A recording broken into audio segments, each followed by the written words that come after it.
Hi welcome to മാറ്റ്കം. ഇന്നത്തെ video നമ്മൾ discuss ചെയ്യാനായിട്ട് പോകുന്നത് ആധാർ എങ്ങനെ അൺലോക്ക് ചെയ്യാന്നുള്ളതാണ്. ഇപ്പൊ ഈ ആധാർ അൺലോക്ക് ചെയ്യുന്നത് എങ്ങനെ സിഗ്നിഫിക്കൻസ് ആയെന്ന് ചോദിച്ചാൽ RRBയുടെ NTPC non like non technical popular പോസ്റ്റുകളിലേക്ക് അല്ലെങ്കിൽ റെയിൽവേ പ്രൊട്ടക്ഷൻ ഫോഴ്സിൽ ഗ്രൂപ്പ് ഡി എക്സാമുകൾക്കൊക്കെ എക്സാമുകൾ ആരംഭിക്കുകയാണ്. അപ്പോൾ എക്സാം ആരംഭിക്കുമ്പോൾ ഈ അടുത്ത് ലാസ്റ്റ് വീക്കിൽ RRB ഒരു നോട്ടിഫിക്കേഷൻ ഇറക്കിയിട്ടുണ്ട്. നിങ്ങൾ ആധാർ കാർഡ് അൺലോക്ക് ചെയ്യണമെന്ന്. ഫോർ എക്സാമ്പിൾ ബയോമെട്രിക് വെരിഫിക്കേഷൻ അല്ലെങ്കിൽ ആധാർ ബയോമെട്രിക് വെരിഫിക്കേഷൻ ചെയ്യുന്ന സമയത്ത് യൂസ് ചെയ്യുന്നതിന് വേണ്ടി ആധാർ അൺലോക്ക് ചെയ്യണമെന്ന്. അപ്പോൾ ഒരു നോട്ടിഫിക്കേഷൻ വന്നിട്ടുണ്ട്. അപ്പോൾ ആ നോട്ടിഫിക്കേഷൻ പ്രകാരം നമ്മൾ ആധാർ അൺലോക്ക് ചെയ്തിട്ട് വേണം എക്സാം എഴുതാനായിട്ട് പോകുന്നത്. കാരണം അല്ലെങ്കിൽ നമ്മൾ അൺലോക്ക് ചെയ്ത് പോയി കഴിഞ്ഞാൽ വെരിഫിക്കേഷൻ ചെയ്യുന്ന സമയത്ത് കുറച്ച് ഡിഫിക്കൽട്ടീസ് ഫേസ് ചെയ്യുന്ന സാധ്യതയുണ്ട്. നമ്മൾ ചിലപ്പം ചില അഫിഡവിറ്റുകളൊക്കെ സൈൻ ചെയ്ത് കൊടുക്കേണ്ടതായിട്ട് വരും. സോ അങ്ങനെയുള്ളത് കൊണ്ട് നമ്മൾ ആ ഒരു പ്രൊസീജിയർ എങ്ങനെ ചെയ്യാന്നുള്ളതാണ് ഈ വീഡിയോയിൽ നോക്കാനായിട്ട് പോകുന്നത്. സോ ബേസിക്കലി എന്താണ് അവർ തന്നിരിക്കുന്ന നോട്ടിഫിക്കേഷൻ എന്ന് പറയുന്നത്? നോട്ടിഫിക്കേഷനിൽ പറഞ്ഞിരിക്കുന്നത് റെയിൽവേ RRBയുടെ 30/11 നവംബർ 30 വന്നിരിക്കുന്ന നോട്ടിഫിക്കേഷൻ പ്രകാരം candidate those who have verified Aadhaar during the application submission day are requested in their own interest to ensure that Aadhaar remains in unlocked condition. അതായത് UIDAയുടെ സിസ്റ്റത്തിൽ നിങ്ങളുടെ ആധാർ അൺലോക്ക്ഡ് കണ്ടീഷനിലാണെന്ന് ഉറപ്പുവരുത്തുക.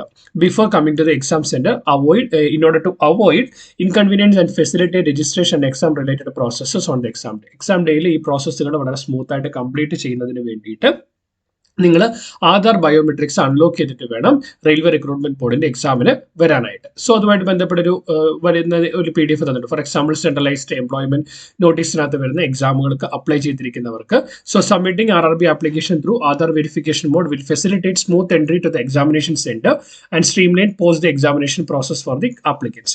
സോ ബേസിക്കലി നമ്മൾ application കൊടുക്കുന്ന സമയത്ത് ആധാർ കാർഡ് അല്ലാതെ വേറെ ഏതെങ്കിലും ഡോക്യുമെന്റ് ആണ് കൊടുത്തിരിക്കുന്നതെങ്കിൽ can complete Aadhaar verification by logging with their user credentials in the RRB website. For example, നിങ്ങൾ കൊടുക്കുന്ന ആപ്ലിക്കേഷൻ സബ്മിറ്റ് ചെയ്യുന്ന സമയത്ത് വേറെ ഏതെങ്കിലും ഡോക്യുമെന്റ് കൊടുത്തിരിക്കുന്നതെങ്കിൽ നിങ്ങളുടെ നിങ്ങളുടെ ആധാർ വെരിഫിക്കേഷൻ എന്ന് പറയുന്നത് RRBയുടെ നിങ്ങളുടെ ഇൻഡിവിജ്വൽ പോർട്ടലിൽ കയറി നിങ്ങൾക്ക് നടത്താവുന്നതാണ്. Aadhaar verification is one time exercise. For example നിങ്ങൾ ഒരു തവണ ആധാർ വെരിഫിക്കേഷൻ നടത്തി കഴിഞ്ഞാൽ പിന്നീട് നിങ്ങൾ അപ്ലൈ ചെയ്യുന്ന എല്ലാ എക്സാമുകൾക്കും Aadhaar verification valid. For example Aadhaar verification നടത്തി കഴിഞ്ഞ് കഴിഞ്ഞാൽ പ്രോസസ്സുകൾ വളരെ സ്മൂത്ത് ആവും. അപ്പോൾ നിങ്ങൾ ഈ ഒരു ഡേറ്റ എന്താ പറയുക അക്വയർ ചെയ്യുന്നതിന് വേണ്ടി നമ്മുടെ ആധാർ അൺലോക്ക് കണ്ടീഷനിൽ വെക്കേണ്ടതാണ്. സോ അതിനെന്താ ചെയ്യേണ്ടതെന്ന് വെച്ചാൽ നമ്മൾ ക്രോം ഓപ്പൺ ചെയ്ത് UIDAയുടെ സൈറ്റിൽ പോവുക. ക്രോം ഓപ്പൺ ചെയ്ത് UIDAയുടെ സൈറ്റിൽ പോയിട്ട് UIDAI ഇപ്പൊ നിങ്ങൾക്ക് ഇഷ്ടമുള്ള ലാംഗ്വേജ് ചൂസ് ചെയ്യാം. നിങ്ങളുടെ ഏത് ലാംഗ്വേജ് ആണോ പ്രിഫറബിൾ ആ ലാംഗ്വേജ് ചൂസ് ചെയ്യാം. അതിനുശേഷം ഈ മൈ ആധാറിൽ പോകുമ്പോൾ നിങ്ങൾക്ക് കാണാം ഇവിടെ lock or unlock biometrics or Aadhaar lock or unlock service കാണാം. പക്ഷേ ഈ ഒരു സർവീസ് ചെയ്യുന്നതിന് മുമ്പ് നമുക്ക് ആവശ്യമുള്ളത് നമ്മുടെ ആധാർ കാർഡിന്റെ വിർച്വൽ ഐ ഡി നമ്മൾ ജനറേറ്റ് ചെയ്യണം. അല്ല ആധാർ കാർഡിന്റെ വിർച്വൽ ഐ ഡി നമ്മുടെ കയ്യിൽ ഉണ്ടായിരിക്കണം. അതിനുവേണ്ടി ചെയ്യേണ്ടത് നിങ്ങളുടെ ആധാർ സർവീസസിലേക്ക് പോകുമ്പോൾ virtual I D generated VID generated എന്ന് കാണാം. അവിടെ നിങ്ങളോട് പോകുമ്പോൾ ജനറേറ്റ് VID ഇപ്പം നമ്മൾ നിങ്ങളുടെ ആധാർ കാർഡ് നമ്പർ അടിച്ചു കൊടുക്കുക.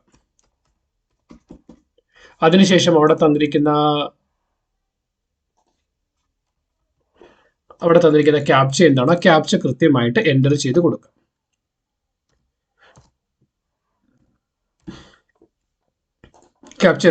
Send OTP. അപ്പൊ നിങ്ങളുടെ ആധാറുമായിട്ട് ലിങ്ക് ചെയ്തിരിക്കുന്ന മൊബൈൽ ഏതാണോ ആ മൊബൈൽ നമ്പറിലേക്ക് ഒരു OTP വരുന്നതാണ്. ആധാർ ലിങ്ക് മൊബൈലിലേക്ക് ഒരു OTP വരുന്നതാണ്. ആ OTP കൂടി എൻ്റർ ചെയ്ത് കൊടുക്കുക. ആ OTP എൻ്റർ ചെയ്ത് കൊടുക്കുക. അതിനുശേഷം വെരിഫൈ ആൻഡ് പ്രൊസീഡ് കൊടുക്കുക. അപ്പോൾ നിങ്ങളുടെ രജിസ്റ്റേർഡ് മൊബൈൽ നമ്പറിലേക്ക് അല്ലെങ്കിൽ നിങ്ങൾക്ക് ഇപ്പോൾ നിങ്ങളുടെ വിർച്വൽ ID കാണാനായിട്ട് സാധിക്കും. അല്ലെങ്കിൽ നിങ്ങളുടെ രജിസ്റ്റേർഡ് മൊബൈൽ നമ്പറിലേക്ക് ആ വിർച്വൽ ID നിങ്ങൾക്ക് അയച്ച് ലഭിക്കുന്നതാണ്. നിങ്ങളുടെ ലിങ്ക് ചെയ്തിരിക്കുന്ന മൊബൈൽ നമ്പറിലേക്ക് വിർച്വൽ ID ഉണ്ടാവും. അതിനുശേഷം നിങ്ങളുടെ ഡാഷ്ബോർഡിലേക്ക് തിരിച്ചു പോവുക. അതിനുശേഷം മൈ ആധാറിൽ ഫോർ എക്സാമ്പിൾ UIDAയുടെ സൈറ്റിൽ പോയി മൈ ആധാറിൽ പോയി Aadhaar lock or unlock service choose ചെയ്യുക. അപ്പോൾ നമുക്ക് how to lock or unlock Aadhaar work എന്ന് പറഞ്ഞ് 3-4 സ്റ്റെപ്പുകൾ കാണിക്കും. അതിനുശേഷം നെക്സ്റ്റ് പോയി കഴിയുമ്പോൾ ഇവിടെ നിങ്ങളോട് ലോക്ക് ഓർ അൺലോക്ക് ആധാർ നമുക്കിവിടെ ചെയ്യേണ്ടത് എന്താണ്? അൺലോക്ക് ചെയ്യേണ്ടത്. അപ്പോൾ അൺലോക്ക് ആധാർ സെലക്ട് ചെയ്യുക. അതിനുശേഷം നിങ്ങളുടെ വിർച്വൽ ID നമ്പർ എൻ്റർ ചെയ്ത് കൊടുക്കുക.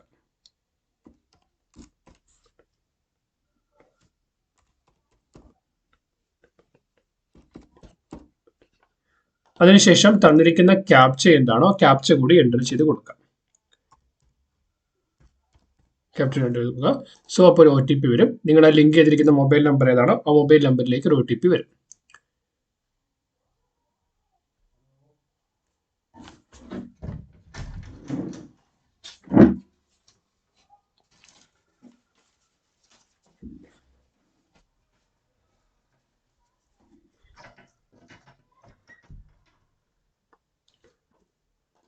സോ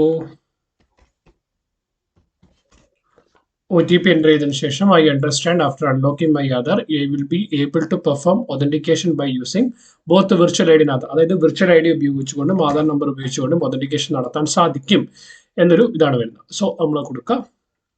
അപ്പോൾ എന്താണ്, ഇപ്പോൾ your Aadhaar number is already unlock. For example, നിങ്ങളുടെ ആധാർ കാർഡ് ഓൾറെഡി അൺലോക്ഡ് ആണെങ്കിൽ നിങ്ങളുടെ Aadhaar card is already unlocked എന്ന് പറയുന്ന മെസ്സേജ് കാണിക്കും. അതല്ല, നിങ്ങളുടെ ആധാർ കാർഡ് എന്ന് പറയുന്നത് ഓൾറെഡി അൺലോക്ഡ് അല്ല എങ്കിൽ അന്നേരം നിങ്ങൾക്ക് അൺലോക്ക് എന്ന് പറയുന്ന ഓപ്ഷൻ കഴിഞ്ഞാൽ അത് ക്ലിക്ക് ചെയ്ത് കഴിയുമ്പോൾ ഓട്ടോമാറ്റിക്കലി അൺലോക്ക് ആവും.